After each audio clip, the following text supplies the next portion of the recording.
ಅಪ್ಪ ದುಷ್ಟ ದಕ್ಷದ ಅಹಂಕಾರವೇ ನಿರೀಶ್ವರ ಯಾಗಕ್ಕೆ ಮುಂದಾದರೆ ನನ್ನ ಮಡದಿಯ ಸಾವಿಗೆ ಕಾರಣೀಕರ್ತದೆ. ದಕ್ಷನ ದೌಷ್ಟ್ಯವನ್ನ ಮೆಚ್ಚಲೇಬೇಕು. ಅದಕ್ಕಾಗಿ ಆ ಕಾರ್ಯಕ್ಕೆ ಮುಂದಾದಾಗ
ಯಾಕೆ ಬಂದೆ, ಎಲ್ಲಿಂದ ಬಂದೆ, ಯಾರು ನನ್ನ ತಂದೆ ಅರ್ಥಬೇಕು ಅಂತ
ನಮಸ್ಕಾರ.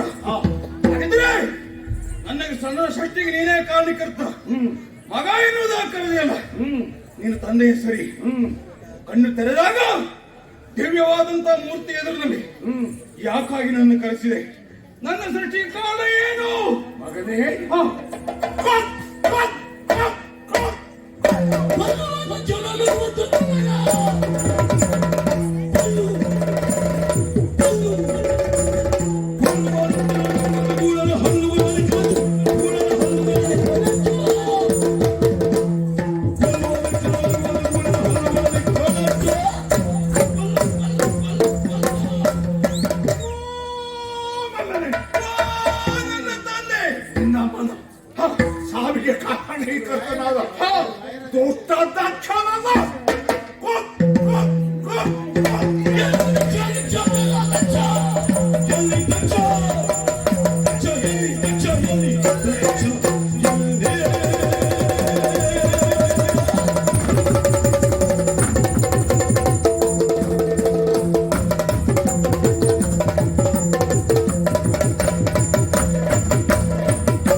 ನೀನು ಹೇಳಿರುವಂತಹ ಕೊಲ್ಲುವ ದಕ್ಷ ಎಲ್ಲಿ?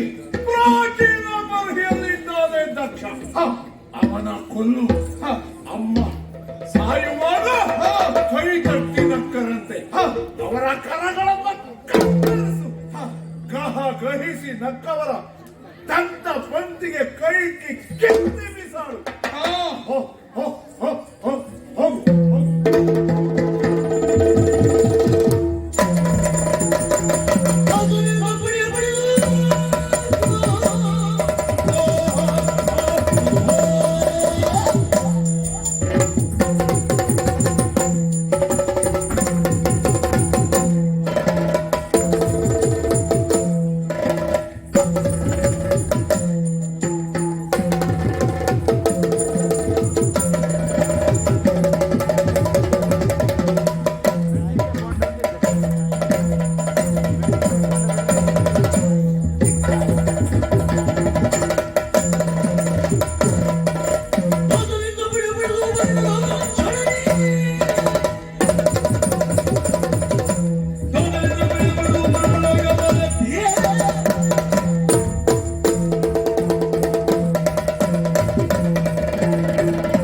ಬಂದಿರುವಂತಹ ಋಷಿಮನಿಗಳು ಯಾರು ಹೋಗುವುದು ಬೇಡ.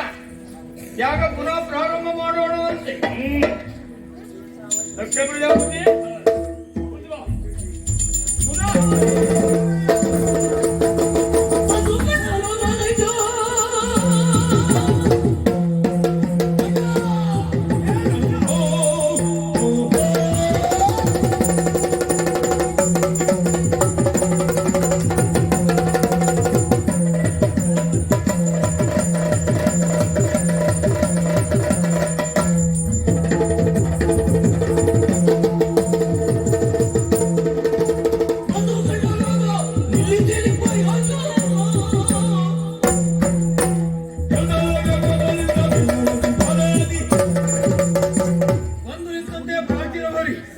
ನಡೆಯುತ್ತಿರುವಂತಹ ಯಜ್ಞವನ್ನ ಕಂಡುಬಿಸಿದ್ದಾಗಿದೆ. ಎಲ್ಲಿ ಹೋದ ಇವ? ಎಲ್ಲಿ ಹೋದ ದಕ್ಷ? ಅವ ಎಲ್ಲಿ ಹೋದ್ರು?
ಕಾಲಿಗೆ ಕ್ಷಮೆ ಕೇಳಿದ್ರೆ ಅದು ಕುತ್ತಿಯ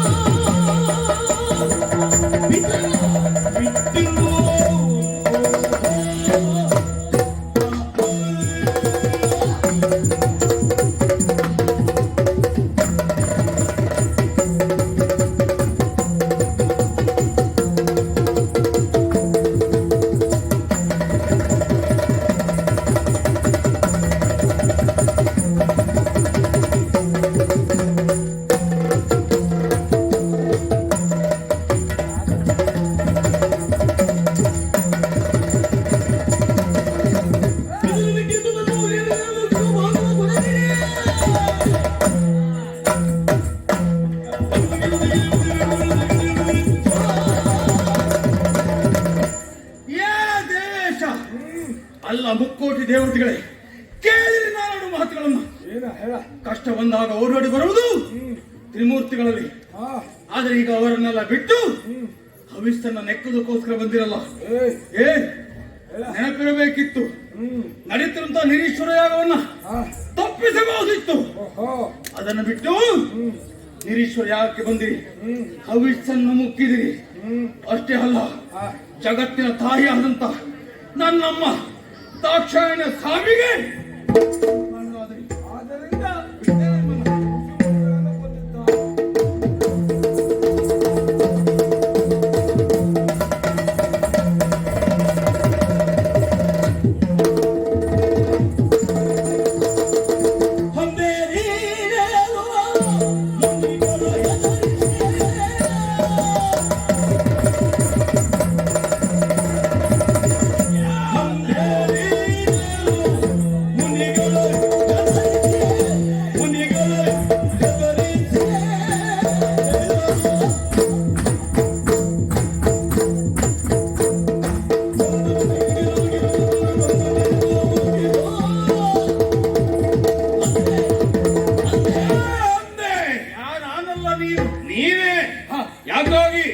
ಯಾಗಶಾಲೆಯನ್ನು ಪ್ರವೇಶ ಮಾಡಿರುವಂತಹ ನೀನು ಯಾಗವನ್ನ ಭಂಗಗೊಳಿಸುವುದಕ್ಕೆ ಮುಂದಾದೆ.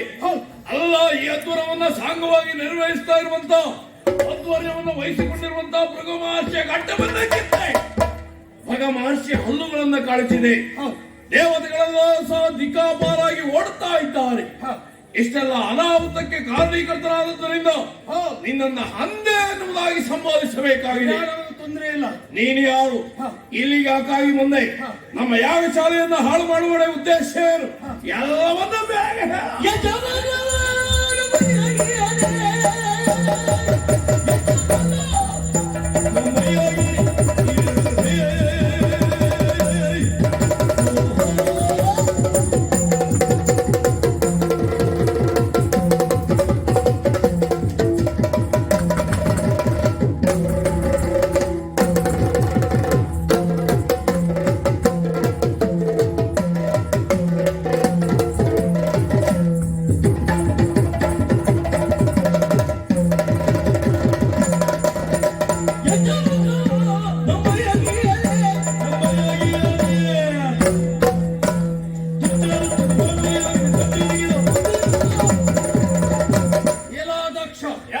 ಪ್ರಪಂಚದಲ್ಲಿ ಹೀಗೊಂದು ನಡೀಲಿಕ್ಕೆ ಸಾಧ್ಯ ಉಂಟು? ಯಾವ್ದ?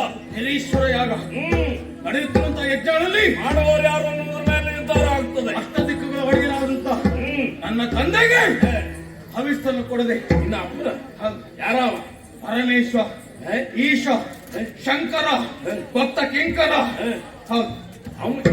ಈಶ್ವರನ ಮಗನ ನೀನು? ಅಯ್ಯೋ, ಏನು ಅಲ್ಲ, ಯಾವಾಗ ಹುಟ್ಟಿ ಬಂದವನಾಗಿದ್ರೆ ಯಾವಾಗ ಹುಟ್ಟಿದೇನು ಮುಖ್ಯ ಅಲ್ಲ, ಹುಟ್ಟಿದ ಮೇಲೆ ಏನು ಮಾಡಿದೆ ಅನ್ನೋದು ಮುಖ್ಯ. ಏನು ಮಾಡಿದ್ದೇನು ನೀನು ನೋಡಿದೆಯಲ್ಲ. ತಂದೆಗೆ ಆಶಯ, ತಂದೆಗೆ ದುಃಖವನ್ನು ತಂದಂತ ನಿನ್ನ ಅಲ್ಲ, ನಿನಗೆ ಜೊತೆಗೂಡಿದವರ ಕರಡಟ್ಟೆಗೆ ಕೈ ಹೆಚ್ಚಿ ಕೊಲ್ಲುವುದೇ ಉದ್ದೇಶ. ಹಾಗಾಗಿ ಇಂತಹ ದುಸ್ಸಾಹಸ ಕೈ ಹಾಕಿದವ ನೀನು. ಯಜ್ಞ ಭಾಗವನ್ನ ನನ್ನ ಯಜ್ಞೆಯಿಂದ ಯಜ್ಞವನ್ನು ಮಾಡಿದೆ. ಅಷ್ಟೇ ಅಲ್ಲವೋ, ನಿನಗೆ ಮಗನಾಗಿರಬಹುದು, ನನಗಲ್ಲ. ಜಗತ್ತಿಗೆ ತಾಯಿ ಎನಿಸಿಕೊಂಡವಳು ದಾಕ್ಷಾಯಿಣಿ. ಅಂತಹ ದಾಕ್ಷಾಯಿಣಿಯ ಸಾವಿಗೆ ನೀನು ಕಾರಣೀಕರ್ತನಾದೆ. ಅಪ್ಪನ ನೆಲೆಯಲ್ಲಿ ಮಕ್ಕಳನ್ನು ಬೆಳೆಸುತ್ತಿರುವ ಚಿಂತೆ ಇಲ್ಲ. ಯಾವ ಮಕ್ಕಳನ್ನು ಕೊಲ್ಲುವಂತ ಅಧಿಕಾರ ತಂದೆಗಿಲ್ಲ, ಸಾಯಿಸುವಂತ ಅಧಿಕಾರವು ತಂದೆಗಿಲ್ಲ. ಹಾಗಾಗಿ ಇಂತಹ ತಪ್ಪನ್ನು ಮಾಡಿದಂತ ನಿನ್ನ ಶಿಕ್ಷೆಗಳು ಪಡಿಸುವುದಕ್ಕೆ ಇಲ್ಲ, ಕೊಲ್ಲುವುದಕ್ಕೆ ಬಂದಂತಹ ವೀರಭದ್ರ ಹುಟ್ಟಿ 3 ಶನಿವಾರ ಕಳೆಯಲಿಲ್ಲ. ಹುಟ್ಟಿದಂತ ನೀನು ನನಗೆ ಹೇಳುವುದಾ?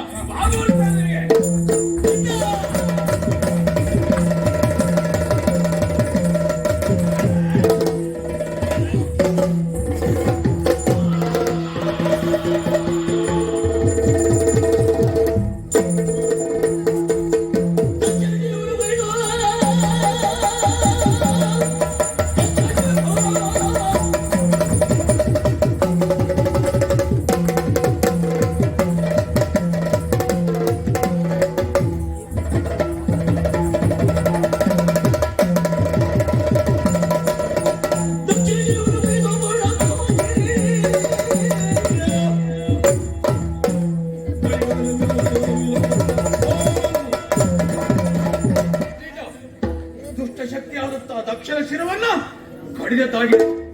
ಅಷ್ಟೇ ಅಲ್ಲ, ಅವು ಮಾಡುತ್ತಿರುವಂತಹ ಯಜ್ಞ ಕುಂಡಕ್ಕೆ ಅವನ ಅಸರುಂಡ ಸಮೇತವಾಗಿ ಹೋಮಿಸಿದ್ದಾಗಿದೆ. ಇದು ದಕ್ಷ ಯಜ್ಞ.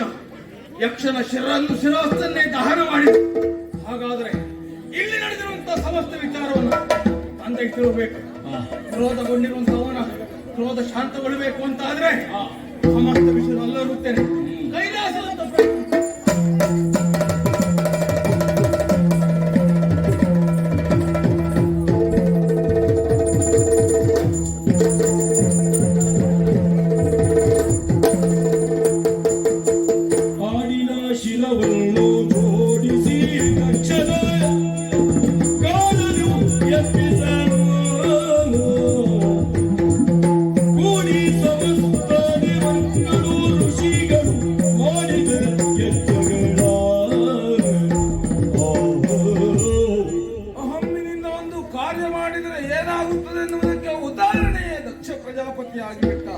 ಇಲ್ಲದೆ ಹೋದರೆ ಅಹಂಕಾರದಿಂದ ಹರದೇವರಿಗೆ ಔಷಧ ನೀಡಬಾರದೆಂಬ ಕಾರಣಕ್ಕಾಗಿ ನಿರೇಶ್ವರ ಯಾಗವನ್ನು ಮಾಡುವುದಕ್ಕೆ ಮುಂದಾದ.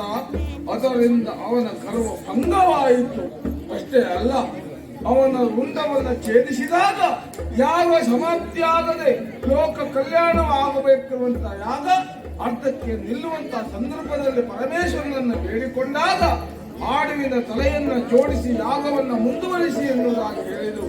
ಆಡುವಿನ ತಲೆಯನ್ನ ಜೋಡಿಸಿದ ಸಂದರ್ಭದಲ್ಲಿ ಮತ್ತೆ ಅವನು ಕ್ಷಮೆ ಎನ್ನುವಂತಹ ಸ್ವರ ಅವನಿಂದ ಬಂದಾಗ ಕ್ಷಮೆ ಎನ್ನುವುದು ಉಂಟಾಯಿತು. ಹಾಗಿದ್ರೆ ಯಾಗ ಏನೋ ಸಂಪೂರ್ಣವಾಯಿತು, ಲೋಕ ಕಲ್ಯಾಣವಾಯಿತು. ಆದರೂ ಲೋಕಮಾತೆ ಆದಂತಹ ದಾಕ್ಷಾಣಿಯನ್ನು ಕಳ್ಕೊಂಡು ಕೊಳ್ಳಲವಲ್ಲ, ಭಗವಂತನ ಪರಮೇಶ್ವರನನ್ನು ನೋಡುವುದಕ್ಕೆ